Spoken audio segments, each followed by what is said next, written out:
خلیفہ عبد الملک بن مروان بیت اللہ کا طواف کر رہا تھا۔ اس کی نظر ایک نوجوان پر پڑی جس کا چہرہ بہت پروقار تھا، مگر وہ لباس سے مسکین لگ رہا تھا۔ خلیفہ عبد الملک نے پوچھا کہ یہ نوجوان کون ہے؟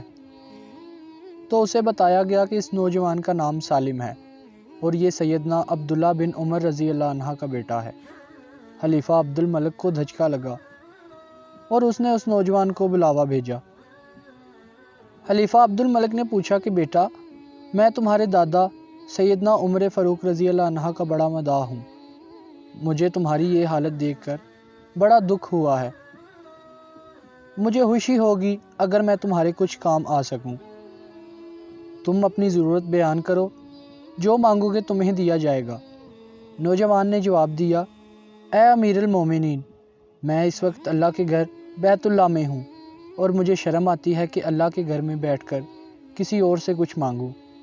خلیفہ عبد الملک نے اس کے پرمتانت چہرے پر نظر دوڑائی اور خاموش ہو گیا۔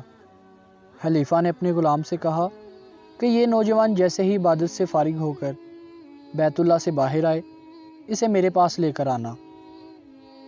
سالم بن عبداللہ بن عمر رضی اللہ جیسے ہی فارغ ہو کر حرم کعبہ سے باہر نکلے تو غلام نے ان سے کہا کہ امیر المومنین آپ کو یاد کیا ہے۔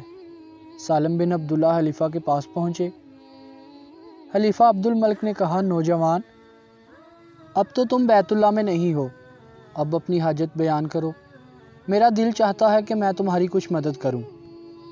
سالم بن عبداللہ نے کہا، اے امیر المومنین، آپ میری کون سی ضرورت پوری کر سکتے ہیں، دنیاوی یا آخرت کی؟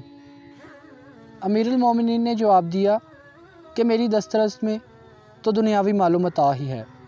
سالم بن عبداللہ نے جواب دیا کہ اے امیر المومنین، دنیا تو میں نے کبھی اللہ سے بھی نہیں مانگی، جو اس دنیا کا مالک کل ہے۔ آپ سے کیا مانگوں گا؟